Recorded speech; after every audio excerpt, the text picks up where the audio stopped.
Hello. देखिए, आज हम बात करते हैं एक नए टॉपिक यानी कि थ्री डायमेंशनल यानी कि थ्री डायमेंशनल ज्योमेट्री। और इसमें हम पढ़ेंगे एक तो वेक्टर और एक 3D। ये दोनों ही टॉपिक आज मेन होने वाले हैं।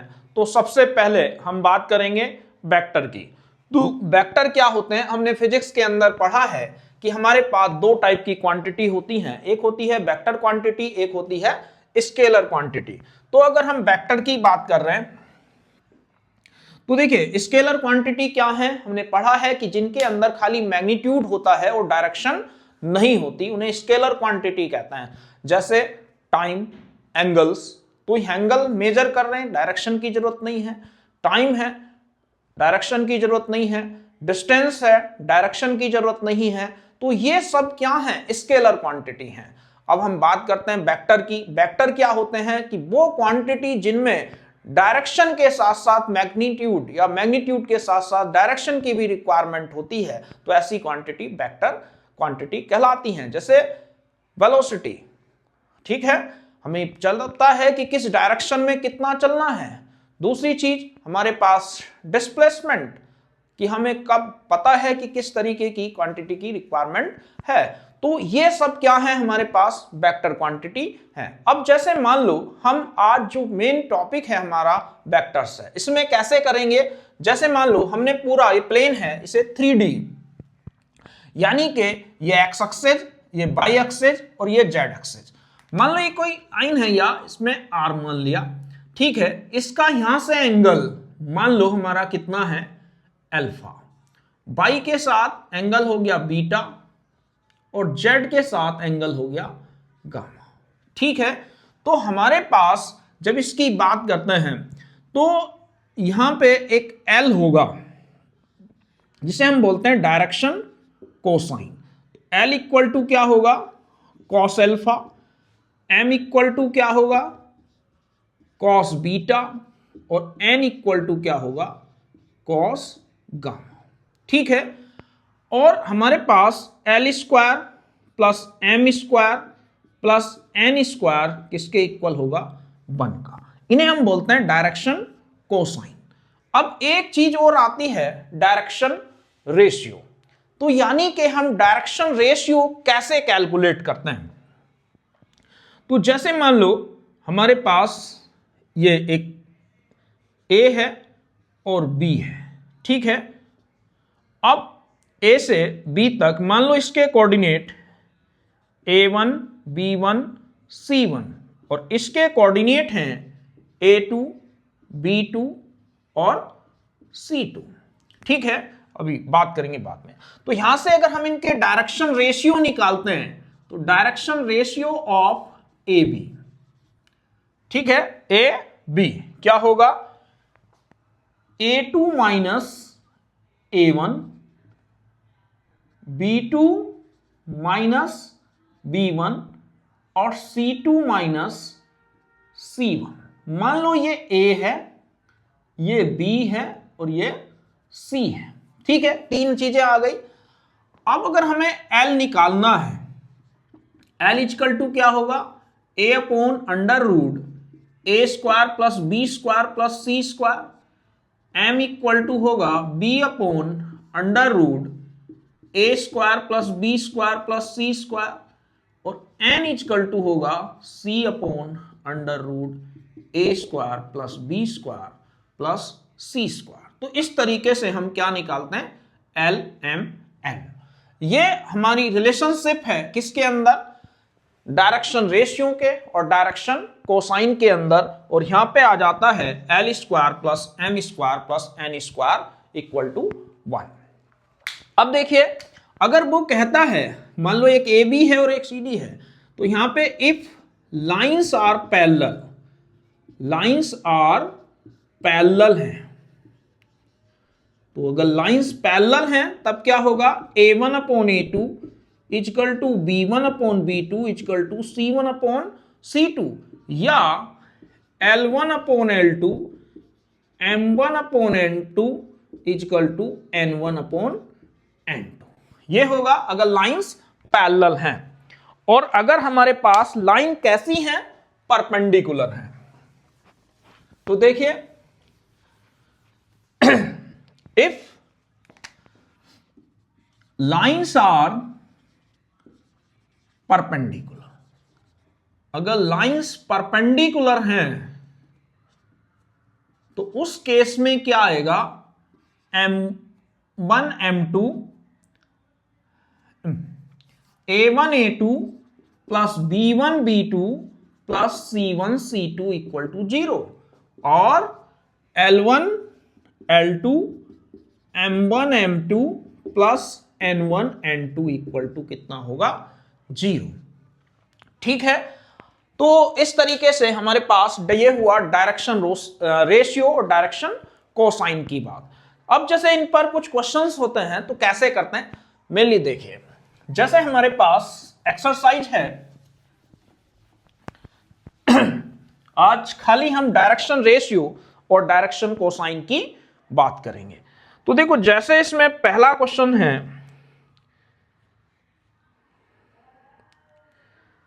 एक्सरसाइज है 11.1, कहते हैं if a line, question number 1 है, if a line makes angle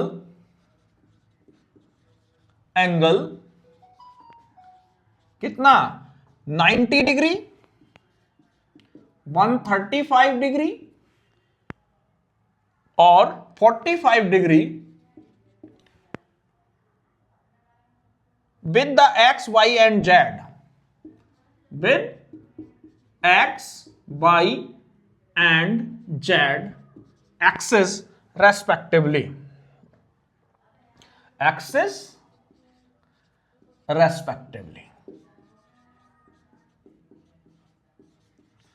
ठीक है, फाइंड द डायरेक्शन कोसाइन, तो क्वेश्चन है फाइंड द डायरेक्शन कोसाइन। तो जब डायरेक्शन कोसाइन की बात हो रही है तो यहां पे जब इसका सॉल्यूशंस निकालेंगे, अभी लिखा था L किसके इक्वल होता है, कोस अल्फा, तो और M कितना होता है, कॉस बीटा, और N कितना होता है, कॉस गामा। ठीक है, L कितना है, इक्वल टू कॉस 90, M हो जाएगा हमारा कितना, कॉस 135, और ये हो जाएगा N इक्वल टू कॉस 45। जब इसे कॉस 90 कितना होता है, 0, कॉस 135 इसे कितना लिख सकते हैं, 90 प्लस 45, अब कौन सा यहां पे आ जाएगा कितना, 1/√2, और जब इसकी बात करेंगे तो cos 90 प्लस 45 माइनस साइन 45, और साइन 45 की वैल्यू माइनस 1/√2, तो जो डायरेक्शन कोसाइन निकले, तो डायरेक्शन कोसाइन इक्वल टू क्या हुआ, 0 माइनस 1/√2 और 1/√2। तो इस तरीके से हम इसके जो है डायरेक्शन कोसाइन कैलकुलेट कर सकते हैं। अब देखिए क्वेश्चन नंबर 2 क्या कहता है, क्लियर है कि जब कभी एंगल दिया हो और LMN यानी कि डायरेक्शन कोसाइन फाइंड आउट करने हो, तो L equal to cos alpha भी बताया था, M equal to cos beta और N equal to cos gamma. हमें पता है कोस 90 की वैल्यू 0 होती है और कोस 45 की 1/√2 होती है, लेकिन 135 निकालने के लिए हमने इसे स्प्लिट करा 90 प्लस थीटा। 11th में पढ़ा है कि cos 90 प्लस थीटा होता है माइनस साइन थीटा, क्योंकि सेकंड क्वाड्रेंट है, सेकंड क्वाड्रेंट में cos नेगेटिव होता है, और साइन 45 की वैल्यू आ गई 1/√2। तो इस तरीके से हमने इनके डायरेक्शन कोसाइन कैलकुलेट कर लिए। अब अगला देखिए,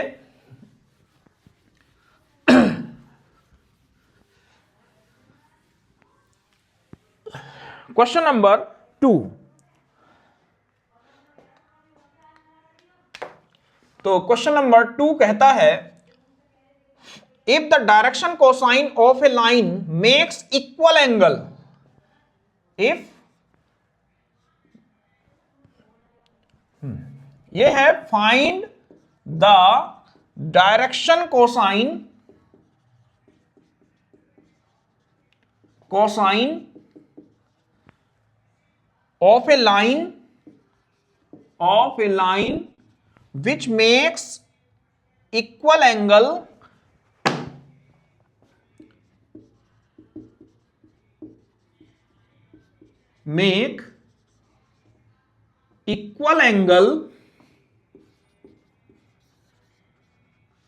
with the coordinate axis। देखिए अब ये दूसरा क्वेश्चन है, तो इसके जब सॉल्यूशंस की बात करते हैं तो उसने क्या कहा कि find the direction cosine of A line which makes equal angle with the coordinate axis, यानी कि एक्स एक्सिस के साथ भी एंगल अल्फा, वाई एक्सिस के साथ भी अल्फा और जेड एक्सिस के साथ भी अल्फा। तो यानी कि यहां दे रखा है alpha equal to beta equal to gamma equal to मान लो थीटा, ठीक है। और अभी हमने पढ़ा है कि L square plus M square plus N square कितना होता है 1। अब यहां पे जब एल स्क्वायर तीनों अगर इसके सेम है तो इसका मतलब क्या हुआ कि यहां से एल कितना होगा cos alpha equal to cos beta equal to cos gamma, और तीनों हमने किसके इक्वल मान लिए, मान लो एक्स के इक्वल है, यानी कि एल एम एन तीनों कैसे इक्वल हो गए, L equal to M equal to N तीनों एक्स हो गए। और अभी हमने पढ़ा है कि L square plus M square plus N square किसके इक्वल होता है 1 के, तो ये भी एक्स और ये भी, ठीक है। तो यहां से कितना आ गया 3x स्क्वायर इजकल टू 1, तो एक्स स्क्वायर 1/3, तो एक्स की वैल्यू प्लस माइनस कितना हो गया 1/√3। तो यानी कि L equal to M equal to N equal to plus minus 1/√3। तो इस तरीके से हम अगर एंगल इक्वल है तो इस तरीके से कैलकुलेशन कर सकते हैं। क्लियर है? क्या कहता है कि वो इनके साथ इक्वल एंगल बनाता है, इसके मतलब alpha beta gamma equal to theta, यानी कि cos alpha cos beta cos gamma तीनों हमने किसके इक्वल मान लिए एक्स के। अल्फा कोस अल्फा को एल कहते हैं, इसे एम कहते हैं, इसे एन कहते हैं। जब ये एक्स हो गए तो हमें पता है कि L square plus M square plus N square 1, x square equal to 1, 3x square 1 x square 1/3 x equal to plus minus 1/√3। देखिए अब हम बात करते हैं क्वेश्चन नंबर 3 की। क्या कहता है क्वेश्चन नंबर 3? तो इसमें क्वेश्चन नंबर 3 है, if a line has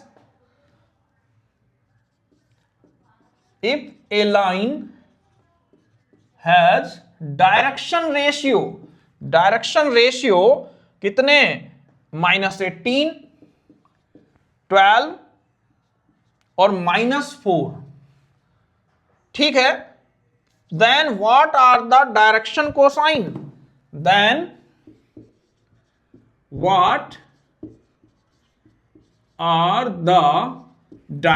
cosine, ठीक है। उसने कहा if a line has direction ratio -18 12 और -4 then find the direction cosine. तो यहां पे हमारे पास जब सॉल्यूशन की बात करेंगे तो डायरेक्शन रेशियो किसे कहते हैं, ए बी सी, यही तो हो गए A B C direction ratio A B C. अब निकालना क्या है डायरेक्शन कोसाइन, यानी कि एल निकालना है। एल क्या था, एल इजकल टू कितना था a/√a² plus b² plus c²। तो a की वैल्यू आई -18/√-18 का स्क्वायर प्लस 12 का स्क्वायर प्लस -4 का स्क्वायर।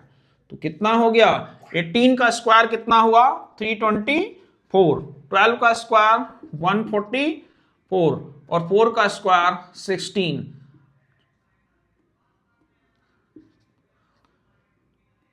ये हो गया कितना 1 और 4 5 और 8 और 3 1 4 480 4, यानी कि किसका हो गया 484,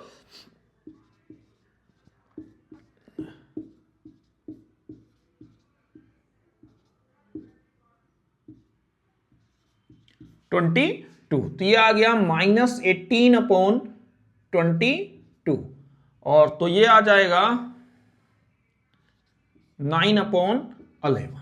ठीक है, -9/11। अब जब ये निकल गया हमारा L, तो M की वैल्यू क्या हो जाएगी, B/√A² + B² + C²। B की वैल्यू कितनी है 12, और इसका जो रूट निकाला वो कितना आया 22, तो ये हो गया 6/11। तो ये 6/11 आ गया। N निकालेंगे C अपॉन, और C की वैल्यू हमारे पास कितनी है -4/22, तो कितना आ गया -2/11। यानी कि अगर हमारे पास डायरेक्शन रेशियो गिवन हो और डायरेक्शन कोसाइन कैलकुलेट करने हो तो इस तरीके से हम कैलकुलेट करते हैं। तो क्लियर है। अभी हमने बात की कि एंगल दिए हो तब डायरेक्शन कोसाइन कैसे निकालते हैं, डायरेक्शन रेशियो गिवन हो तब डायरेक्शन कोसाइन कैसे निकालते हैं, और अगर डायरेक्शन एंगल्स तीनों इक्वल हो अल्फा बीटा गामा तो डायरेक्शन कोसाइन कैसे कैलकुलेट करते हैं। अब इसमें दो चीजें और बताई थी कि अगर लाइन कैसे प्रूफ करनी है कि वे पैरेलल हैं, परपेंडिकुलर हैं, तो उसके लिए अगला क्वेश्चन नंबर 4। देखिए क्वेश्चन नंबर 4 कहता है so that the points are collinear,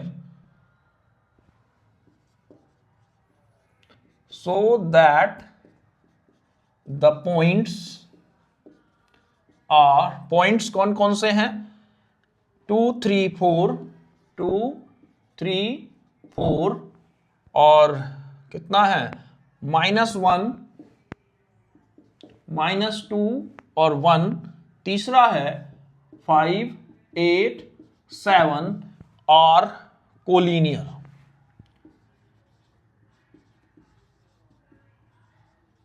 ठीक है, तो जैसे ये क्वेश्चन आ गया सो दैट द पॉइंट ए, ये ठीक है तीन कोलिनियर है, यानी कि हमारे पास 3 पॉइंट दिए हुए हैं, तो एक ए बी सी, तो हमें प्रूफ करना है कि ये कोलिनियर है। तो पहले क्या करेंगे, direction ratio of A B. देखिए डायरेक्शन रेशियो यानी कि ऐसे लिख लेते हैं, ये ए है और ये बी है, ए के कोऑर्डिनेट 2 3 4 और इसके -1 -2 और 1। तो अगर हम इसमें निकालते हैं direction ratio of A B, क्या था x2 - x1, y2 - y1, z2 - z1, यानी कि -1 -2 -2 -3 और 1 -4, यानी कि ये आ गया -3 -5 और -3। क्लियर है, चेक कर लेते हैं, -1 -2 -3 -2 -3 -5 1 -4 -3। अब ऐसे ही अगर डायरेक्शन रेशियो ऑफ किसका निकालते हैं BC, यानी कि ये B है और ये C है, B के कोऑर्डिनेट -1 -2 और 1 और इसके 5 8 और 7, फिर लिखेंगे x2 - x1, y2 - y1, z2 - z1, ये हो जाएगा 5 + 1 8 + 2 और 7 + 1। ठीक है, 7 - 1, तो ये कितना आ गया 5 + 1 6, 8 + 2 10, और यहां से आ जाएगा 7 - 1 -6। क्लियर है, तो ये A1 B1 C1 A2 B2 C2। अगर हमें चेक करना है कि ये कोलिनियर है, पैरेलल है या परपेंडिकुलर हैं, तब इनके हमने दो कंडीशंस की बात की थी। अगर if the lines are parallel then A1/A2 equal to B1/B2 equal to C1/C2, और अगर कहता है कि लाइंस आर परपेंडिकुलर तो A1A2 plus B1B2 plus C1C2 equal to 0। देखिए अगर हम यहां बात कर रहे हैं किसकी, इसमें चेक करना है कि A1/A2 कितना आया, -3/6, B1/B2 कितना आ गया, -5/10, यानी कि कितना आ जाएगा, -1/2। और अगर C1/C2 निकालने हैं तब कितना आ जाएगा, ये -3/6, यानी कि -1/2। देखिए यहां थोड़ा मिस्टेक हो गई थी, 7 - 6 कितना हुआ, 6, और 7 - 1 = 6। अब यहां पे जब A1/A2 निकाला, B1/B2 निकाला, C1/C2 निकाला, तीनों सेम आ गए। तो यहां पे क्या लिखेंगे कि A1/A2 = B1/B2 = C1/C2, यानी कि इट मींस अगर जैसे टू लाइंस होती तो हम कह देते कि लाइनें पैरेलल हैं, लेकिन यहां एक पॉइंट B कॉमन है, दिख रहा है, दोनों में B पॉइंट कॉमन है, इसलिए ये तीनों क्या हैं, आपस में पॉइंट कोलिनियर हैं। अगर 4 पॉइंट होते हम निकालते AB और CD, तब ये आता तो हम कहते कि तो AB और CD आपस में पैरेलल हैं, लेकिन यहां पे क्योंकि B पॉइंट कॉमन है इसलिए लाइंस कैसी हैं, ये पॉइंट्स कैसे हैं, कोलिनियर हैं। यहां लिख देते हैं, यहां B पॉइंट इज कॉमन, ठीक है। Therefore A, B, C are कैसे हो गए, कोलिनियर, ठीक है। तो इस तरीके से कोलियन, हाँ अगर ये दो लाइनें होती AB और CD तो हमें कुछ नहीं करना था और हम यही करके कह देते कि ये जो है लाइंस पैरेलल हैं। तो क्लियर। अगला एक लास्ट क्वेश्चन है इस एक्सरसाइज का,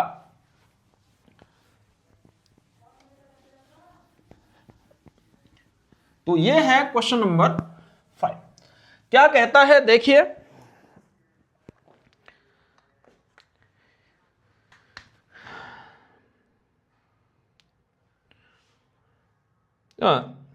इसमें है 5th,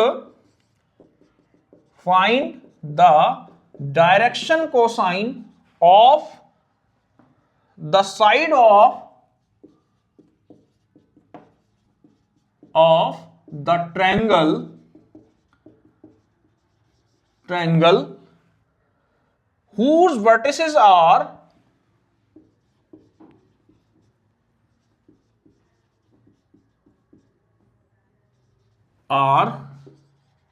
कितने, 3, 5, -4, दूसरा है -1, 1 और 2, और तीसरा है -5, -5 और -2। देखिए ये बिल्कुल सिंपल क्वेश्चंस करना है सॉल्यूशन। देखिए पहले क्या करना है, डायरेक्शन कोसाइन निकालने हैं, किसके, 3 साइड, AB, BC और CA, तीन ही तो साइड हुई। तो पहले हम मान लो ये हमारे पास A है, ये B है, ठीक है।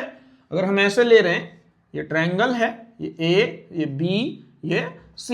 A के कोऑर्डिनेट 3, 5, -4, B के कोऑर्डिनेट -1, 1 और 2, C के कोऑर्डिनेट -5, -5 और -2। देखिए तो जैसे A के कोऑर्डिनेट हैं 3, 5, -4 और B के -1, 1 और 2। सेम करेंगे तीनों के लिए, हम एक की बात करते हैं। तो पहले निकालेंगे डायरेक्शन रेशियो ऑफ AB। क्या होता है direction ratio, x2 - x1, y2 - y1 और z2 - z1, -1 - 3, 1 - 5 और 2 + 4, तो -4, -4 और 6। क्लियर है, ये आ गया A, ये आ गया B और ये C, नहीं तो कहते हैं डायरेक्शन रेशियो। तो डायरेक्शन कोसाइन क्या होते हैं, L, M, N, यही होते हैं डायरेक्शन कोसाइन। L का A/√A² + B² + C², B/√A² + B² + C², C/√A² + B² + C²।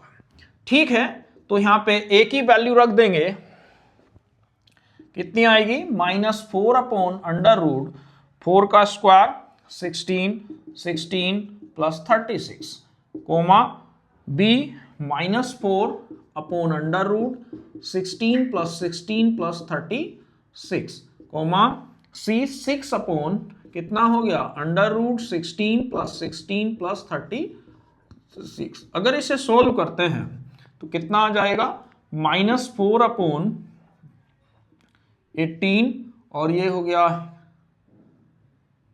1 1 2 और 3 5 और 1 6, रूट 68, ये भी -4 अपॉन रूट 68, ऐसे ही 6 अपॉन रूट 68। तो ये निकाला हमने डायरेक्शन कोसाइन किसके, ए बी के, इस वाली साइड के। ऐसे ही सेम हम कैलकुलेट कर लेंगे बीसी के और ऐसे ही सेम कैलकुलेट कर लेंगे एसी के। तो इस तरीके से हम हर साइड का जो है डायरेक्शन रेशियो निकाल सकते हैं। इससे पहले इसमें हमने इसके जितने भी वेक्टर की डेफिनेशंस होती हैं, वेक्टर का मेनली टाइप्स होते हैं और वेक्टर का मैग्नीट्यूड, वेक्टर की वो चीजें, उनके बारे में इससे पिछली क्लास में बताया था। और कल जो है इसमें अगली एक्सरसाइज की बात करेंगे 11.2 की मैग्नीट्यूड कैसे कैलकुलेट करते हैं, उसमें उसकी डायरेक्शन कैसे निकालते हैं, यूनिट वेक्टर कैसे निकालते हैं। तो आज के लिए बस इतना ही।